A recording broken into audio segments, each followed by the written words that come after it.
If you've been reading my blog for the last several weeks, you know that my cat Isabella's been very sick because I've been writing about it. She died yesterday, and she died in my arms. It's never easy to lose a pet, and I just wanted to tell you a little bit about my story, particularly with Isabella. We've had her for about 13 and a half years. I always wanted a calico cat, and she was a calico cat. The Humane Society called us and said, "We have a couple calico cats, why don't you come down and take a look?" So my husband and I went down and we saw these two cats. I was immediately drawn to this little cat about 4 months old, and he was drawn to Isabella. Isabella's a lot like him, and Molly, the other cat, was a lot like me. Our intention was to get one cat, but I really wanted Molly and he really wanted Isabella, and I said, well, why don't we just take them both? And so we did. When I say Molly was a lot like me, she's kind of feisty, she's more outgoing, and Isabella's very quiet. She's what Joe calls a deep cat. She had a very deep soul.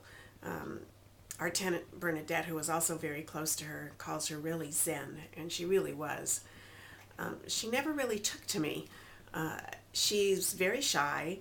She was an outdoor cat. She was a stray, and she didn't like to be in the house very much. She didn't like to be held very much. But she really bonded with Joe and with Bernadette. She wouldn't let me pet her. She wouldn't let me hold her. And I was okay with that because I had Molly. She was my cat. Well, when she got sick 2 years ago,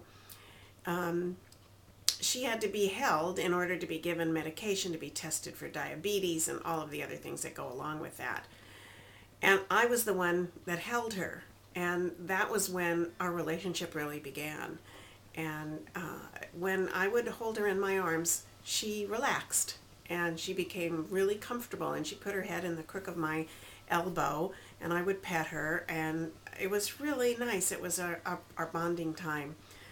Well, yesterday when we knew the end was really close, she could barely move, and we were worried about me picking her up or holding her because we didn't want to stress her any more than she was already stressed. But at some point she got up and tried to move, and my husband said, well, she's already moved a little. Why don't we just go ahead and pick her up and you can hold her? Because I was really upset that I hadn't held her in 5 days. And so he picked her up and he put her in my lap, and you see a picture of that. And then she relaxed and her breathing became less labored, and she just seemed to settle in. And she stayed there for the next hour and a half or however long it was until she died.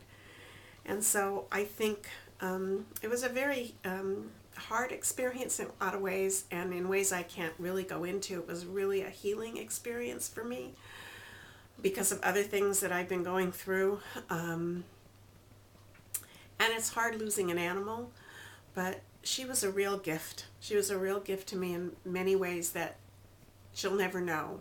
And so I miss her, and I know now how really blessed I was to have her in my life. So I say goodbye to Isabella, and thank you for all that you gave me.